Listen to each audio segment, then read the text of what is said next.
106.2 The Voice of Love, Kekasih Tuhan, masih melanjutkan kebersamaan kita dalam program Bincang Pagi bersama dengan Ibu Lis Budiana dari Dewan Pendidikan Jawa Timur. Kami tadi berbincang tentang menguras kepahitan, menguras air mata juga. Nangis terus dong. Ya. Boleh menangis tapi gak boleh lama-lama ya. Iya, jadi nangis itu untuk yang hari ini terjadi. Kalau sudah kemarin-kemarin gak usah ditangisi ya. Oke. Baik, Bu Lis, ini ada beberapa yang sudah bergabung, kita akan tanggapi. Kekasih Tuhan, silahkan Anda bisa bergabung ya. Telepon saya buka untuk Anda, SMS WA, jangan marah-marah Bu, jangan marah-marah Bu. Enggak, itu enggak marah. Kebentes. Lengket. Oke, Bu Lis, ada nomor belakang 8425. Shalom Bu Lis. Dalam kenyataan saya sulit melupakan orang yang sudah membuat saya marah. Di sisi lain, saya takut juga Tuhan tidak mengampuni saya kelak. Itu pertanyaan pertama. Ya. Terima kasih Ibu, saya sungguh senang sekali dengan pertanyaan Ibu.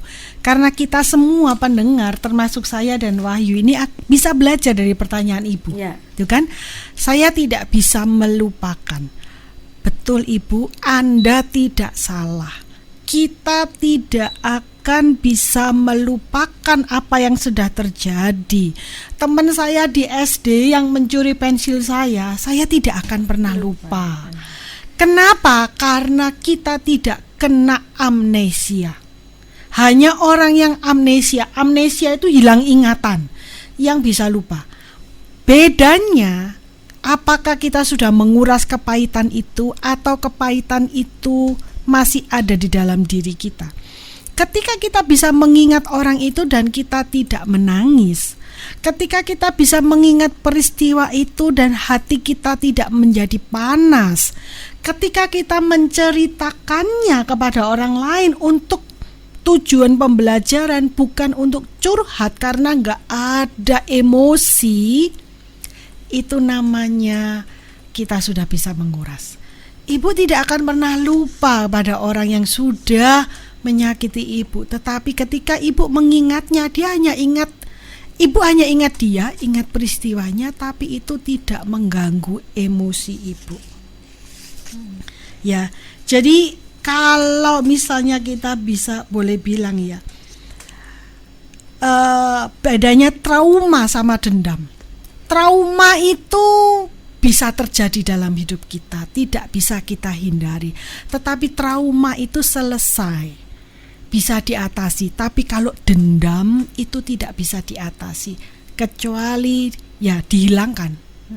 Jadi namanya dendam sedikit, dendam banyak tidak ada. Dendam tetap dendam. Bedanya apa? Adalah part of the grudge ya. Dendam itu grudge bahasa Inggrisnya.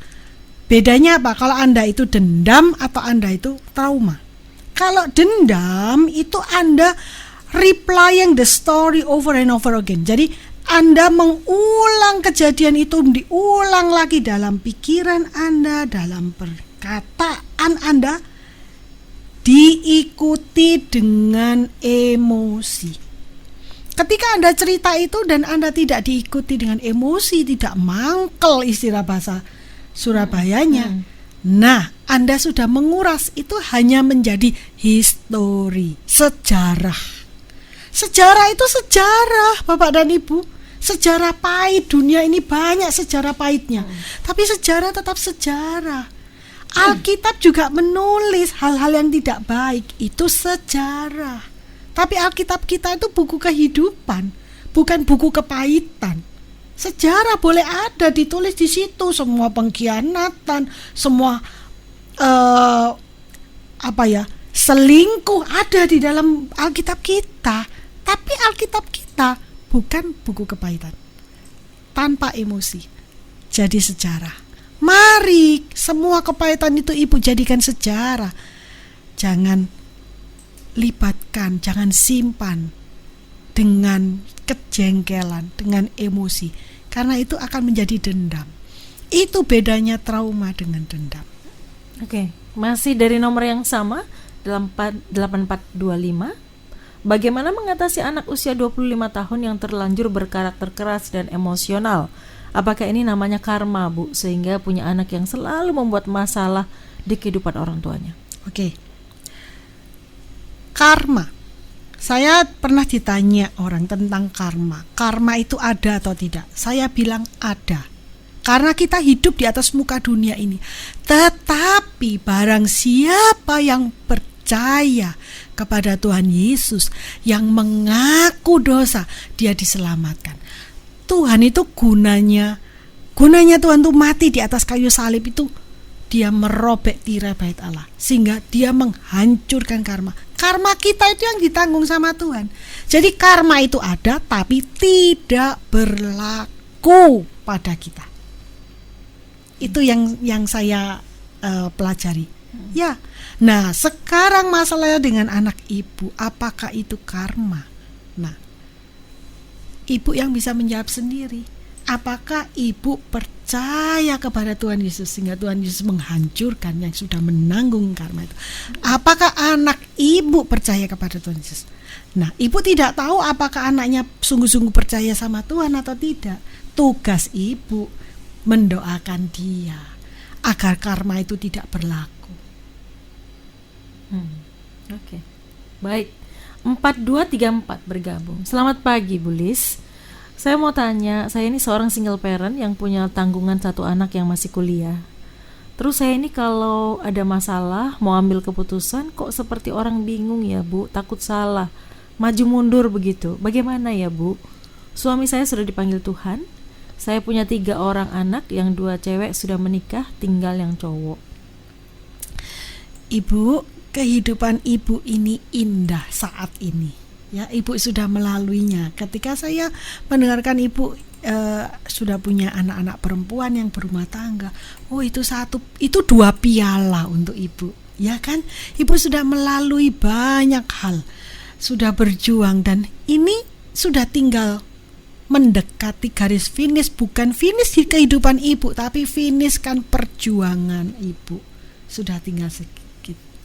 Nah, sekarang bagaimana menghadapinya? Anak ibu sudah usianya cukup. Nah, sekarang itu kadang-kadang kita sendiri yang mengangkat beban itu, kita yang menempatkan diri. Sebetulnya tidak perlu. Nah, perlu ibu ungkapkan, bicara saja secara 4 mata dengan anak, gitu kan? Ungkapkan saja. Nah, kembali lagi namanya menguras, begitu ya. Itu semua kepahitan itu sudah lewat, itu sudah masa lalu, Bu. Dan ibu hidup untuk hari ini dan besok, begitu. Oke, baik. Ada Ibu Hermin yang bergabung. Terima kasih Bu, saya diberkati dengan perbincangan ini. Bu, saya ini mau melepaskan rasa pahit, tetapi apa yang dilakukan oleh adik saya yang menguasai semua harta saya, itu membuat saya sekarang menderita, Bu, dan kekurangan. Itu kadang-kadang membuat saya sulit untuk melupakan dan meninggalkan kepahitan itu. Oke. Berbicara tentang harta sekarang. Harta itu berkat. Wahyu setuju? Amin. Nah, kalau harta itu berkat, saya bertanya kepada ibu, nilainya berapa? Nilai berkat itu dengan nilai harta itu adalah 2 hal yang berbeda, yang tidak bisa dijadikan sama. Contoh ya, ini klise tapi ini benar. Ada orang yang uangnya banyak, tidurnya di kasur yang harganya puluhan juta, tetapi dia tidak bisa tidur. Ada orang yang sederhana, tidurnya di emper toko, di pos, di atas bangku kayu yang keras, tapi dia bisa ngorok, tidurnya nyenyak sekali. Itulah bedanya harta dengan berkat. Tidur nyenyak itu berkat, Ibu. Ibu tidak tahu adik ibu yang menguasai harta ibu itu sekarang bahagia atau tidak, menikmati hartanya itu atau tidak. Harta itu boleh banyak, tapi bisa dinikmati itu belum tentu. Itu relatif. Ibu harta berkat ya, berkat itu sendiri baru ke harta. Berkat itu adalah kaidah-kaidah rohani. Kadang-kadang saya itu memisahkan antara kaidah rohani dengan kaidah duniawi. Kaidah dunia ini ditentukan oleh kaidah rohani. Yang lebih berkuasa itu kaidah rohani. Nah, Ketika berkat terhadap setiap orang itu sudah diukur sama Tuhan, Tuhan bilang ada orang yang menabur harta tetapi tidak kekurangan. Tuhan itu juga mencurahkan berkatnya pada yang dikasihinya pada waktu dia tidur. Kalau ibu adalah orang yang dikasih Tuhan, Tuhan tuh ingin kita dikasih dengan apa? Belajar kepadaku. Ibu rendah hati, ibu lemah lembut, ibu dikasih Tuhan. Tuhan itu sanggup mencurahkan berkat dari tempat yang tidak pernah kita perkirakan sebelumnya, melebihi adik ibu. Ingat, berkat dengan harta itu kriteria yang berbeda. Seperti orang yang tidur tadi, mau di kasur empuk puluhan juta tidak bisa tidur. Nah, kasurnya itu hartanya, tidur nyenyaknya itu berkatnya. Kalau misalnya ibu dipertanyakan orang, ibu mau pilih mana, dapat kasur jutaan tapi nggak bisa tidurnya, atau tidur seadanya tapi tidurnya nyenyak sekali? Ya itu. Oke, baik. Ada Ibu S yang bergabung. Shalom, selamat pagi Bu Lis. Bagaimana menghadapi suami yang marah-marah terus, Bu? Saya ini tulang punggung keluarga. Suami selalu merasa tersinggung kalau ngomong bentak-bentak. Apa ya, harus saya diam aja ya, Bu? Nah, seseorang itu melakukan segala tindakan itu pasti punya tujuan. Tujuan loh ya, saya bilang tujuan. Entah tujuan baik, entah tujuan kurang baik, entah tujuan tidak baik. Betul kan? Ketika tujuannya itu tidak tercapai, secara alamiah manusia itu lama-lama akan lelah dan bosan. Betul nggak? Ketika Anda melakukan sesuatu tapi nggak tercapai tujuannya, Anda akan mengulang lagi. Karena tidak capek, mengulang lagi. Oke, sekarang kita kuat-kuatan. Mau berapa lama dia melakukan itu sampai dia akhirnya capek, berhenti sendiri karena tujuannya tidak tercapai. Coba aja, ketika seseorang, ini sama ya, maksud saya gini, terjadi itu mau anak kecil sama orang besar. Ketika kita, istilah bahasa Surabaya itu garai ya.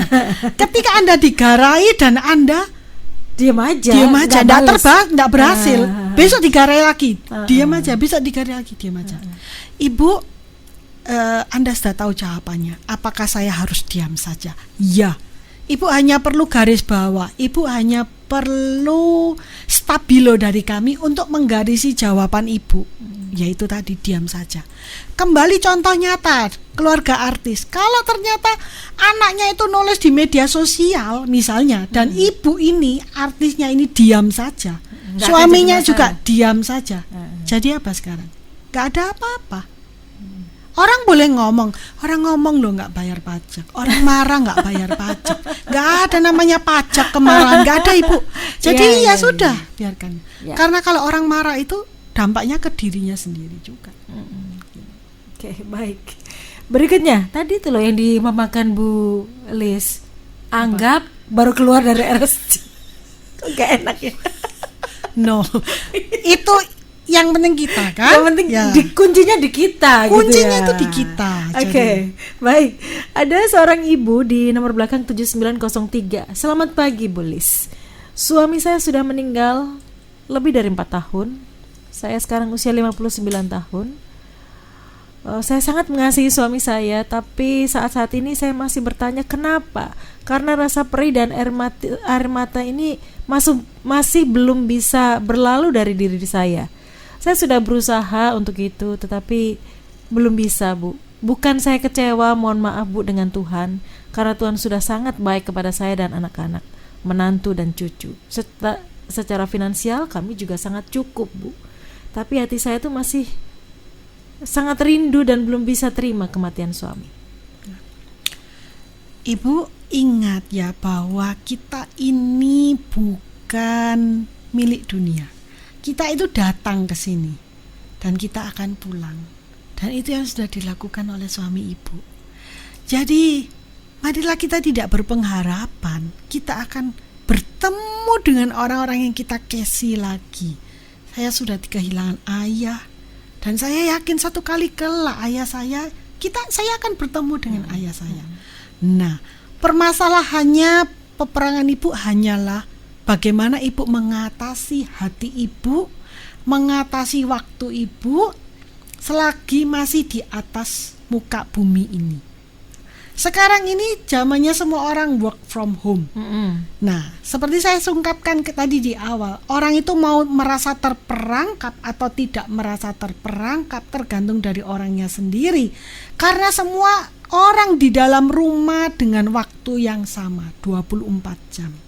Ketika kita di dalam rumah itu, saya suka buka medsos, suka baca firman, semuanya online kan lagi. Sibuk tidak terasa dari pagi sudah sampai sore. Tetapi ketika orang itu tidak punya wifi di rumahnya gitu ya kan, bosen gitu, nggak bisa keluar. Nah, kita itu tugasnya ibu adalah menyelesaikan pertandingan di atas muka bumi ini. Kita isi dengan aktivitas-aktivitas yang menyenangkan, yang berguna, sehingga masa penantian ibu itu akan berlalu dengan cepat. Coba kalau kita menanti di dokter, membosankan. Tapi ketika kita menemukan majalah yang asik, yang hanya bisa dibaca di ruang dokter itu, kita membacanya tidak terasa langsung sudah dipanggil sama susternya. Atau ketemu dengan orang yang asik diajak ngobrol. Ibu ada banyak hal di dunia ini yang membutuhkan peran ibu. Aktivitas pertolongan, kerja, layanan ibu itu ditunggu, Bu. Tuhan masih mengizinkan ibu ada di muka bumi ini karena Tuhan itu masih perlu ibu berkarya di atas muka bumi ini. Jadi saya tidak tahu, sekarang coba cari tahu apa yang bisa ibu bantu, apa yang bisa ibu lakukan. Silakan menghubungi gereja, lembaga layanan, apapun itu. Ibu perannya sangat dibutuhkan. Ibu ditunggu melakukan banyak hal. Silakan lakukan itu. Oke, baik. Bu Lis, bisa disimpulkan dari perbincangan kita pagi hari ini, dan silakan tutup dalam doa. Ya. Perbincangan kita hari ini, kita harus sadar bahwa hidup kita ini memberi beban. Dan beban itu memang diizinkan Tuhan terjadi. Masalahnya adalah internal hati kita. Apakah kita itu merasa letih lesu? Ketika kita letih lesu, beban yang ringan pun akan terjadi menjadi berat rasanya. Dan karena itu beban hidup itu memang memberikan kesakitan, memang memberikan sesuatu yang tidak enak, membawa pain dengan sendirinya. Bukan salah kita, bukan salah Tuhan. Hidup ini tugas kita, kewajiban kita untuk menguras semua kepahitan itu. Karena kita tidak layak menerima itu di dalam hidup kita ini. Caranya dengan belajar kepada Tuhan, yaitu lemah lembut dan rendah hati. Menerima apa yang terjadi, sehingga tidak ada lagi rasa emosi yang menyertai. Karena itu trauma masa lalu. Itu bukan dendam kita yang harus kita penuhi di masa akan datang. Karena masa akan datang dari kita itu adalah masa depan yang penuh harapan, yang Tuhan sudah tetapkan dalam rencananya atas hidup kita. Amin. Baik, silakan tutup dalam doa. Bapa yang mengasihi kami, Tuhan, di tanggal 1 Juli 2020 ini saya catat di dalam buku harian saya merupakan lembaran baru dalam hidup kami, di mana hari ini saya akan menguras habis semua kepahitan, semua kenangan buruk, semua kemalangan yang kami alami di masa lalu. Kami akan menguras habis, Tuhan. Kami mungkin akan mengingatnya sebagai trauma masa lalu, tapi kami tidak menambahkan emosi sehingga tidak menjadi dendam. Dan masa lalu itu akan menjadi sejarah pelajaran bagi hidup kami, untuk kami menata masa depan kami yang penuh harapan, yang sudah Engkau tetapkan dalam rencana-Mu dalam hidup kami. Ajarin kami Tuhan untuk menyelesaikan masa-masa di atas muka bumi ini Bapa.